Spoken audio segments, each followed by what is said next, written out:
এরপরে প্রশ্ন হলো, তাবিজ ব্যবহার করা কি জায়েজ আছে? তাবিজ ব্যবহার করা এটা সুন্নার খেলাফ, নবী সাল্লাল্লাহু আলাইহি সাল্লামের সুন্নতের খেলাফ। নবী করিম সাল্লাল্লাহু আলাইহি সাল্লাম কখনো কোনো তাবিজ নিজে ব্যবহার করেননি, কাউকে দেননি, এটি তার সুন্নাহ না।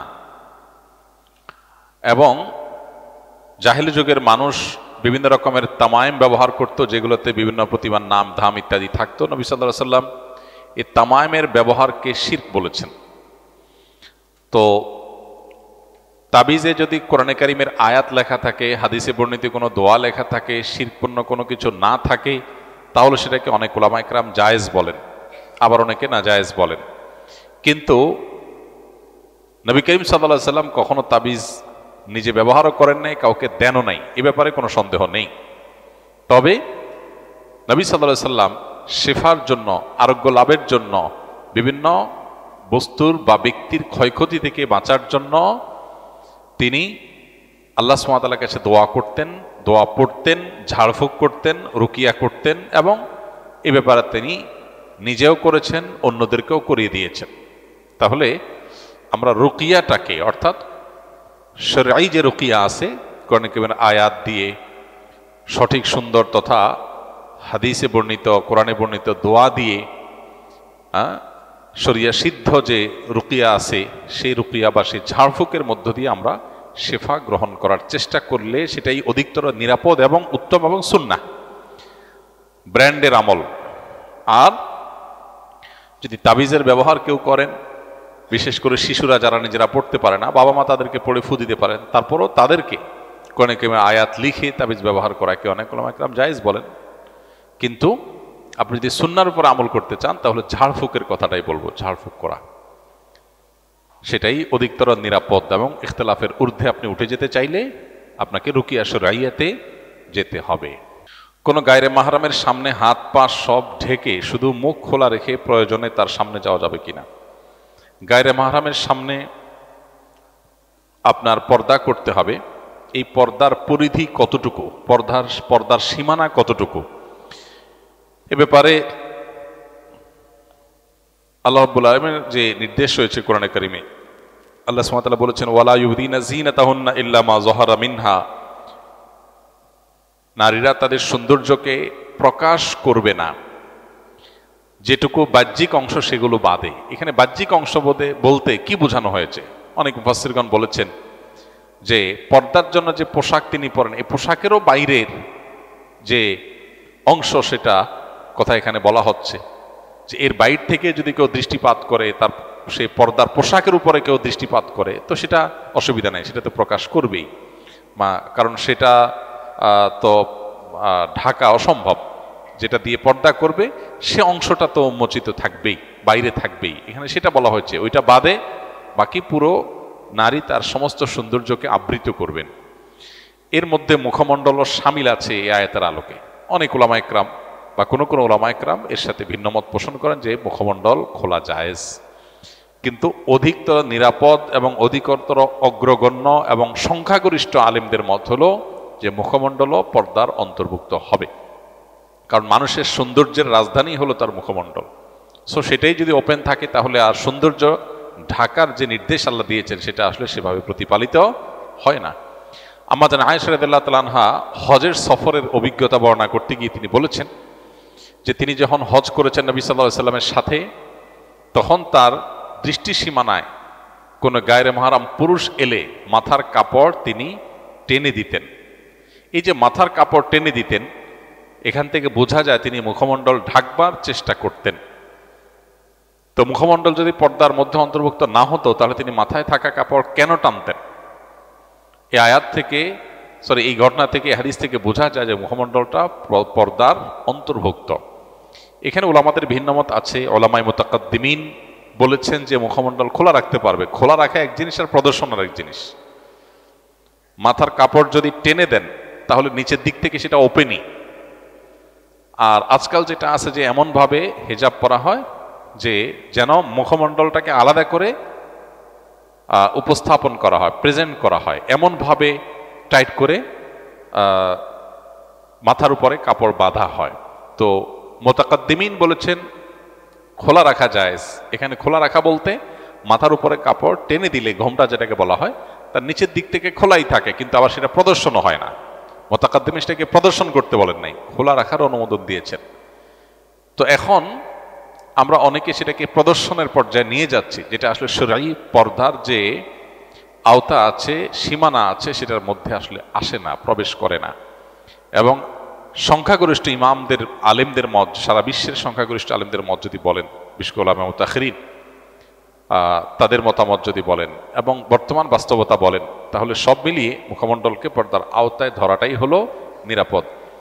আখিরাতের বিষয়টা, জান্নাত জাহান্নামের ফায়সালা যেটার উপর নির্ভর করবে, এই ধরনের জটিল এবং গুরুত্বপূর্ণ ইস্যুতে একজন মুমিন, একজন মুমিনা তিনি এহতিয়াত বা সতর্কতামূলক বা সেফ জোনে থাকার চেষ্টা করবেন। এখানে সুবিধা গ্রহণ করার মানসিকতা থাকা উচিত নয়। স্বামী স্ত্রী সবসময় ভালো এবং সুখে থাকার জন্য ইসলামী নিয়ম অনুযায়ী করণীয় কি? স্বামী স্ত্রীর দাম্পত্য জীবন সুখময় হওয়ার জন্য দুটি বিষয় সবচেয়ে গুরুত্বপূর্ণ। তার একটি হলো সবর, আরেকটা হলো শুকর। সবর এবং শুকর, সবর এবং শুকরের চর্চা যেই ফ্যামিলিতে যত বেশি হবে সেই ফ্যামিলি তত সুখী হবে।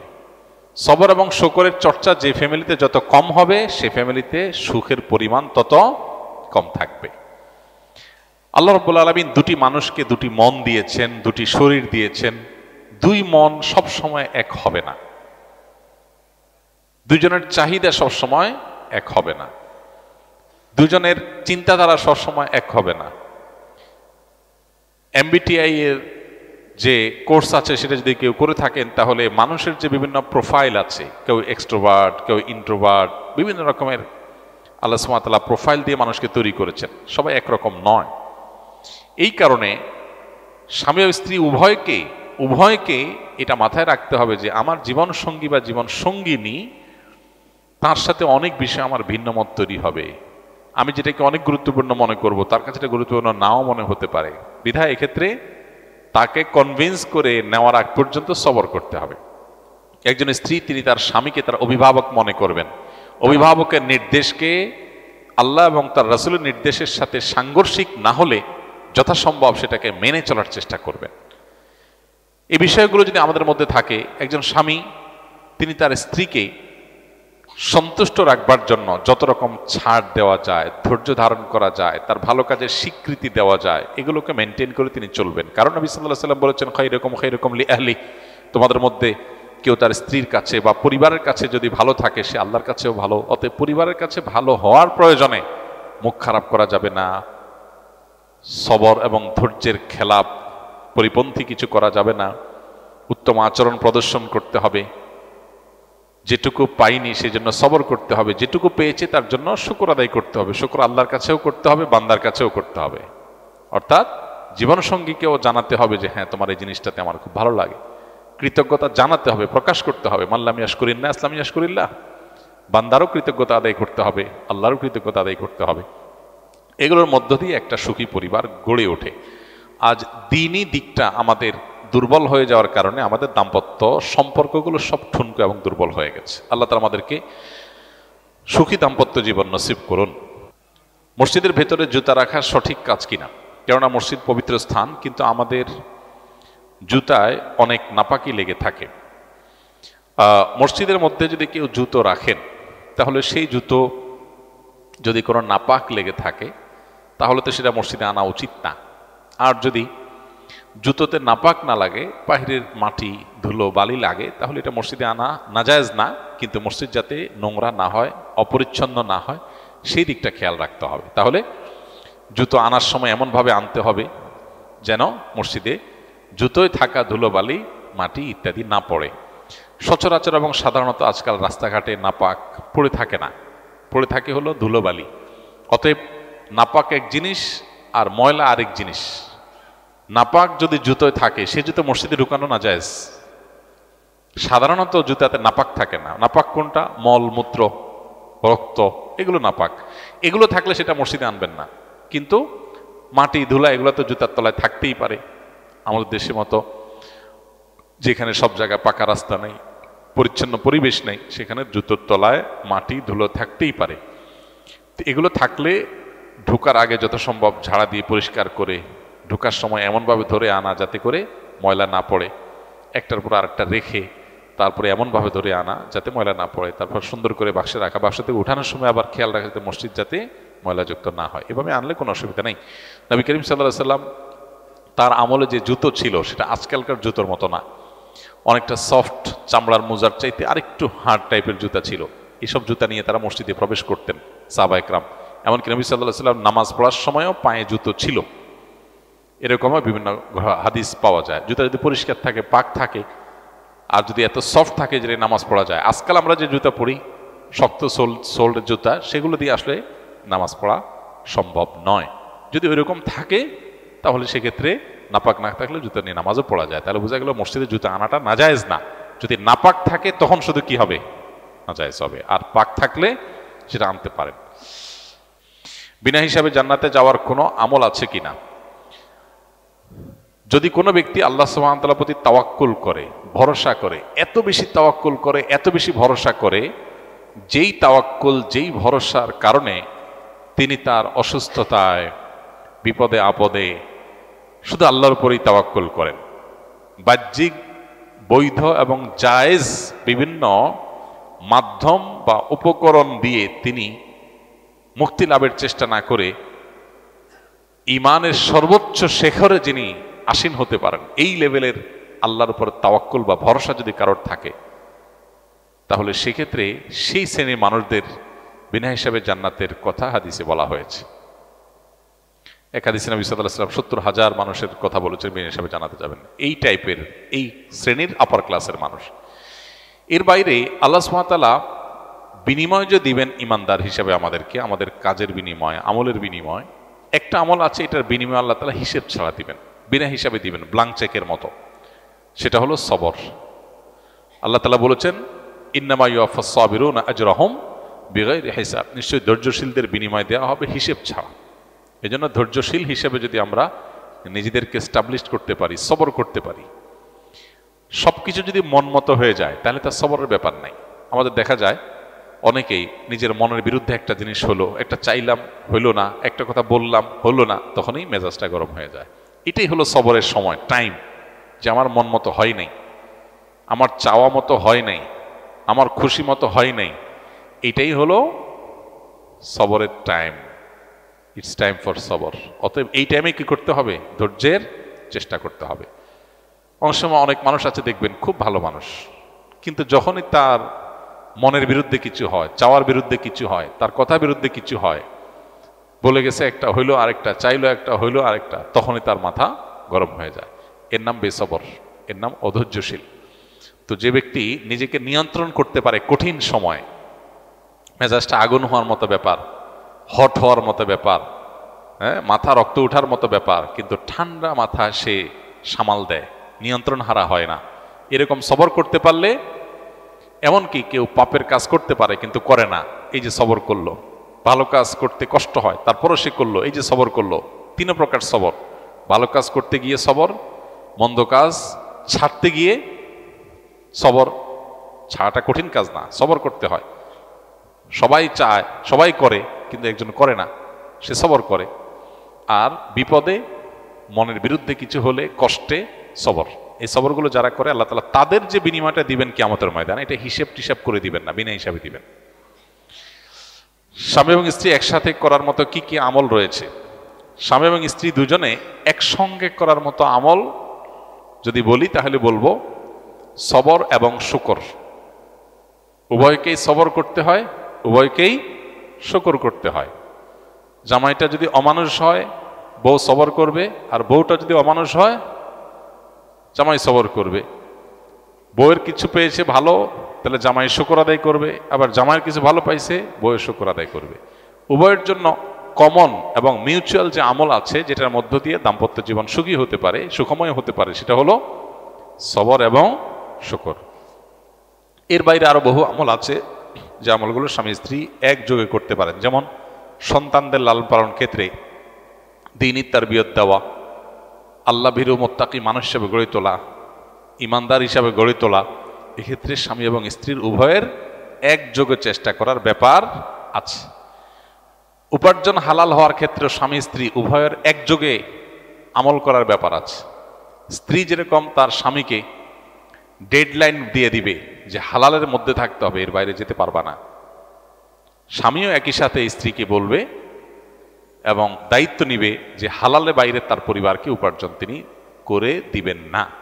এই জায়গাটাতে উভয়কে একযোগে কাজ করতে হবে। তাহলে পরিবারের সন্তানদের লালন পালন, দ্বীনী তরবিয়ত দেওয়া, হালাল উপার্জন, আল্লাহ যা হালাল দেন সেটা পরিমাণে কম হলে আমরা তুষ্ট থাকবো, অন্যদের সাথে নিজেদেরকে কম্পেয়ার করব না, এইসব বিষয়গুলোতে। এবং যদি নিজের জীবন সঙ্গীর জীবনে ভালো কিছু পাওয়া যায়, মুখে স্বীকার করতে হবে, তাকে থ্যাঙ্কস দিতে হবে, কৃতজ্ঞতা জানাতে হবে, তাহলে আল্লাহ খুশি হবেন। শুধু মনে মনে শকর আদায় করলে হবে না। অনেক স্বামী আছে স্ত্রীর ভালো গুণ দেখে মনে মনে আলহামদুলিল্লাহ বলে, আল্লাহকে শুকরিয়া জানায়, কিন্তু বউর কাছে কিছু বলে না, বউরে দৌড়ের উপর রাখে সবসময়। অনেকে মনে করে যে দৌড়ের উপর রাখলে মহিলা মানুষ সোজা থাকবে, প্রশংসা করলে মাথায় উঠবে, এরকম চিন্তা অনেকে করে। এটা ভুল। মানুষের ভালো কাজের স্বীকৃতি পেলে মানুষ আরো ভালো কাজ করতে উদ্বুদ্ধ হয়। আর আল্লাহ তাআলা সেটাই নির্দেশ আমাদেরকে করেছেন। নবী সাল্লাল্লাহু আলাইহি ওয়াসাল্লাম বলেছেন, মাল্লাম ইয়াশকুরিন নাস লাম ইয়াশকুরিল্লাহ। যে ব্যক্তি মানুষের ভালো কিছু দেখার পর তার শুকরিয়া জানায় না, মানুষকে যে শুকরিয়া জানায় না, সে আল্লাহকে আলহামদুলিল্লাহ বললেও সেটা শুকরিয়া হয় না। এই জন্য শুধু আল্লাহকে আলহামদুলিল্লাহ বললে হবে না, মানুষকেও স্বীকৃতি দিতে হবে। এটা স্ত্রীর বেলায় প্রযোজ্য, স্বামীর বেলায় প্রযোজ্য। অনেক মহিলা আছে অন্যান্য মহিলাদের সাথে গল্প বলার সময় নিজের স্বামীর অনেক তারিফ করে, যে ভাই, আফা বা ভাবি, আমার বাচ্চার বাবার মতো ভালো মানুষ হয় না।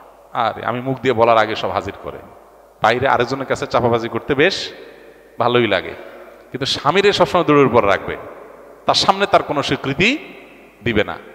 এই রোগ আছে অনেক মহিলার মধ্যে।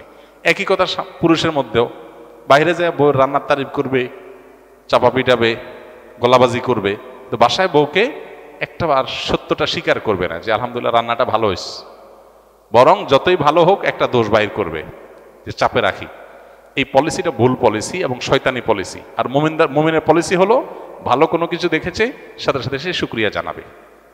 তো দাম্পত্য জীবনে স্বামী স্ত্রী উভয় মিলেমিশে করার মতো আমল হলো এগুলো।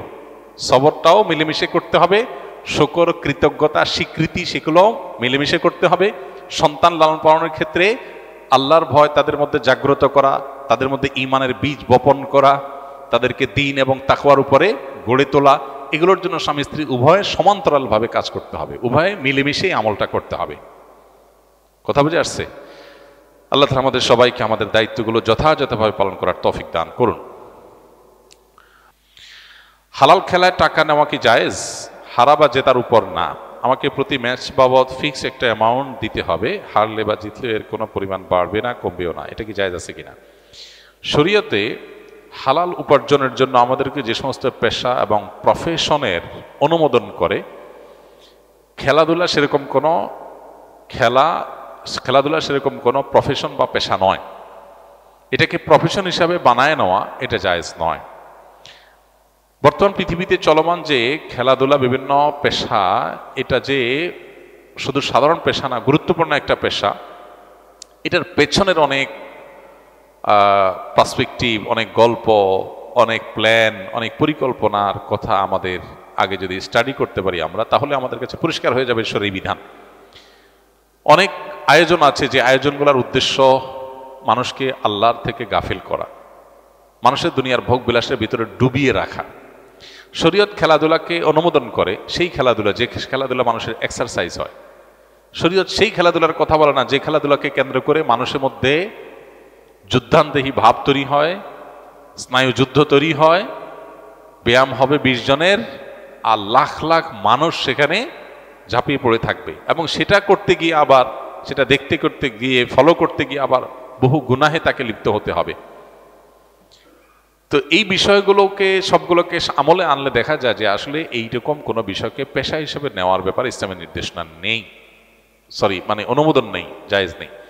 তবে এমনিতে পেশা হিসাবে ছাড়া যদি কেউ কোনো খেলাধুলা হয়, সেই খেলাধুলাতে যারা হারবে, যারা জিতবে, তাদের পারস্পরিক লেনদেন থাকলে জুয়া হবে। তৃতীয় পক্ষ যদি লেনদেন করে, তৃতীয় পক্ষ যদি কোনো টাকা দেয় পুরস্কার হিসাবে, যে জিতছে, ভালো করছে, তাকে দিছে, এটা নাজায়েজ হয় না। বিশেষ করে শরীয়তের অন্যান্য শর্তগুলো যদি পাওয়া যায় জায়েজ এবং বৈধ খেলার জন্য, তাহলে সেক্ষেত্রে সেখানে কোনো এক পক্ষ, থার্ড পার্টি, তারা যদি কোনো প্রকার উপহার দেয় যে বীরত্বের জন্য, সাহসিকতার জন্য, শারীরিক কসরতের জন্য, পারফরমেন্সের জন্য, তাহলে সেটা জায়েজ হতে পারে। এটা হলো শর্ত সাপেক্ষে। তাহলে এটাকে পেশা হিসাবে গ্রহণ করার পরে শরিয়া নির্দেশনা নেই। আমার প্রশ্ন হলো, আল্লাহ তাআলা নিশ্চয়ই আমাদের রিজিক দাতা, পালনকর্তা, কিন্তু আমাদের রিজিকের জন্য নিশ্চয়ই চেষ্টা করা লাগবে। আমাদের এক অফিস কলিগ বলে নামাজ পড়লেই হবে, আল্লাহ ব্যবস্থা করে দিবেন, কিন্তু আমরা যখন বলি আল্লাহ অবশ্যই বরকত দিবেন, রিজিক দিবেন, এজন্য নামাজ শেষে কাজের জন্য বের হতে হবে, আল্লাহ আমাদের নিয়ত পরিমাণ বরকত দিবেন, কিন্তু তিনি মানতে নারাজ। তিনি বলেন নামাজ পড়লেই হবে। আপনার মতামত ইসলামী দেশে কি বলে? আপনার যে কলিগ এই কথাটা বলতেছেন যে নামাজ পড়লেই হবে, রিজিকের জন্য কোনো চেষ্টা করা লাগবে না, তো উনি আপনার কলিগ হয়েছেন, তার মানে তিনি চাকরি করেন। তো নামাজ পড়লে যখন হবে উনি চাকরি কেন করতেছেন? হ্যাঁ, এখান থেকে বোঝা যাচ্ছে যে উনি যা বলেন সেটা নিজে আসলে বিশ্বাস করেন না। আল্লাহ রাব্বুল আলামিন নিজে কোরআনে বলেছেন, ফাইদা কুদিয়াতিস সালাহ, যখন নামাজ মসজিদে আদায় করা হয়ে যায়, ফান্তাশিরু ফিল আরদ, তখন তোমরা পৃথিবীতে ছড়িয়ে পড়ো, ওয়াবতাগু মিন ফাদলিল্লাহ, এবং পৃথিবীতে ছড়িয়ে পড়ে ব্যবসা বাণিজ্য, চাকরি বাকরি করে আল্লাহর করুণা অর্থাৎ রিজিক আহরণ করে নিয়ে আসো। তো আল্লাহ তাআলাই বলেছেন নামাজ পড়ে বের হয়ে যেতে। আল্লাহ বলেন নাই যে শুধু মসজিদে বসে নামাজ পড়তে। আমরা আল্লাহ তাআলার কাছে দোয়াও করব, আবার অপর পাতে চেষ্টাও করব। ইসলামে কোনো বৈরাগ্যবাদ নেই। লা রুহবানিয়াতা ফিল ইসলাম।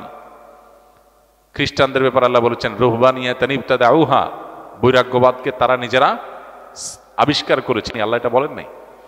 তাহলে ইসলাম হলো মধ্যম পন্থার দিন, সেখানে বাড়াবাড়িও নাই, ছাড়াছাড়িও নাই।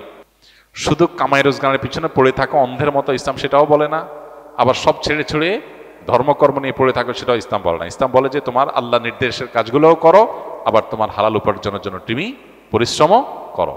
সমন্বয়, মধ্যম পন্থা, সিরাতে মুস্তাকিম, এটাই হলো ইসলাম। এর চেয়ে চমৎকার আর কোনোটা নেই।